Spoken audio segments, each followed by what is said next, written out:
दिल्ली विधानसभा चुनाव के लिए तैयारियां जोरों शोरों से चल रही हैं। ऐसे में सभी प्रत्याशी अपनी किस्मत आजमा रहे हैं। इस चुनाव में कुछ सीटें ऐसी हैं जिनकी खास तौर पर चर्चा हो रही है और उन सीटों में से एक है जंगपुरा विधानसभा सीट। जंगपुरा सीट पर इस बार आम आदमी पार्टी ने पूर्व उप मुख्यमंत्री मनीष सिसोदिया को अपना उम्मीदवार बनाया है, जिसके बाद से ये सीट एक चर्चा का विषय बन गई है। जंगपुरा आम आदमी पार्टी का गढ़ मानी जाती है, लेकिन इसका राजनीतिक इतिहास भी काफी दिलचस्प है। ये आपको बताएंगे, लेकिन उससे पहले आप हमारे चैनल द हिंदी टॉप को सब्सक्राइब करें, बेल आइकन दबाना ना भूलें ताकि आप तक पहुंचे हमारी हर खबर सबसे पहले। जंगपुरा विधानसभा सीट का इतिहास बहुत ही रोचक और राजनीतिक दृष्टिकोण से दिलचस्प रहा है। ये सीट पहले कांग्रेस पार्टी का गढ़ मानी जाती थी, लेकिन पिछले कुछ चुनावों में आम आदमी पार्टी ने अपनी धाक जमाई है। खासतौर पर 2015 और 2020 के विधानसभा चुनावों में आम आदमी पार्टी ने इस सीट पर शानदार जीत हासिल की थी। 2015 में जब दिल्ली विधानसभा चुनाव हुए तो आम आदमी पार्टी ने राज्य में ऐतिहासिक जीत दर्ज कराई थी।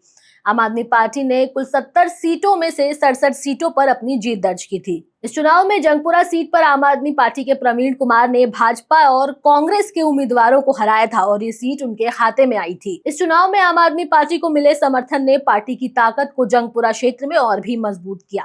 2015 में दिल्ली विधानसभा चुनावों के दौरान जंगपुरा सीट पर कुल 9 उम्मीदवार चुनावी मैदान में थे। इन चुनावों में कुल 91,329 मतदाताओं ने मतदान किया था, जिनके वोटों से जंगपुरा की किस्मत का फैसला हुआ था। इस चुनाव में मनिंदर सिंह धीर, जो 2013 में आम आदमी पार्टी से विधायक थे, इस बार भाजपा के टिकट पर चुनाव लड़ने आए थे और उन्होंने 23,477 वोटों हासिल किए थे। वहीं आम आदमी पार्टी की तरफ से प्रवीण कुमार ने चुनाव लड़ा था। 43,927 वोटों पर जीत हासिल की थी। ये जीत 20,450 वोटों के बड़े अंतर से हुई थी। इस चुनाव ने यह साबित कर दिया था कि जंगपुरा में आम आदमी पार्टी का एक मजबूत आधार है और पार्टी यहां स्थापित हो रही है। अब बात करते हैं 2020 के चुनावों की। 2020 में भी आम आदमी पार्टी ने दिल्ली विधानसभा में शानदार प्रदर्शन किया था। इस चुनाव में पार्टी को 62 सीटों पर जीत मिली थी। हालांकि 2015 के मुकाबले पार्टी को 5 सीटें कम मिली थी, लेकिन जंगपुरा सीट पर आम आदमी पार्टी ने फिर से जीत का परचम लहराया। इस बार प्रवीण कुमार को दोबारा जंगपुरा से उम्मीदवार बनाया गया और उन्होंने कुल 88,703 वोटों से 45,133 वोट प्राप्त किए थे। 2020 के चुनावों में भाजपा के उम्मीदवार इमप्रीत सिंह बख्शी ने भी अपनी ताकत दिखाई थी और 29,070 वोट हासिल किए थे।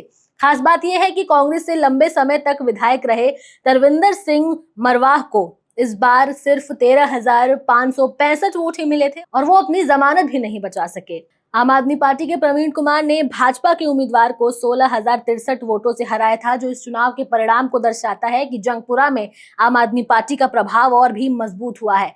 अब अगर बात करें 2025 के विधानसभा चुनावों की, तो जंगपुरा सीट पर बहुत हलचल है, क्योंकि आम आदमी पार्टी ने इस बार मनीष सिसोदिया को जंगपुरा से अपना उम्मीदवार बनाया है। मनीष सिसोदिया, जो पहले दिल्ली के उप मुख्यमंत्री रहे थे, पार्टी के प्रमुख चेहरे में से एक हैं।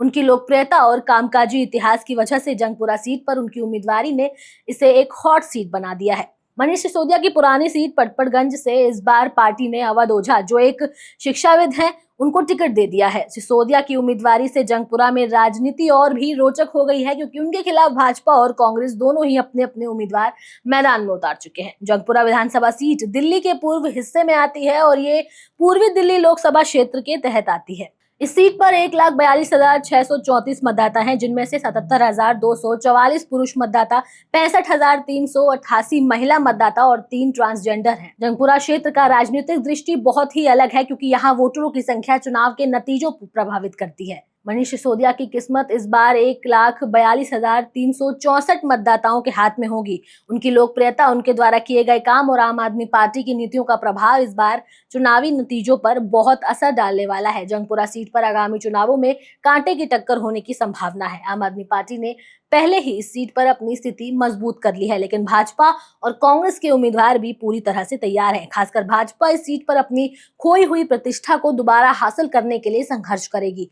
ये देखना दिलचस्प होगा कि मनीष सिसोदिया के नेतृत्व में आम आदमी पार्टी जंगपुरा पर अपनी जीत की हैट्रिक लगाती है या फिर भाजपा और कांग्रेस इस सीट पर कोई उलटफेर करने में सफल होते हैं। जंगपुरा विधानसभा सीट इस बार दिल्ली विधानसभा चुनावों में एक हॉट सीट है। मनीष सिसोदिया की उम्मीदवारी ने इसे और भी ज्यादा चर्चा का विषय बना दिया है। यहाँ की राजनीतिक जंग इस बार दिलचस्प हो सकती है और ये चुनावी परिणाम न सिर्फ जंगपुरा बल्कि दिल्ली का भविष्य बताएगा। फिलहाल के लिए इस वीडियो में इतना ही। वीडियो कैसी लगी आप हमें कमेंट सेक्शन में जरूर बताइए। हमारे चैनल द हिंदी टॉप को सब्सक्राइब करें, हमें एक्स यानी ट्विटर, फेसबुक और इंस्टाग्राम पर भी फॉलो करें।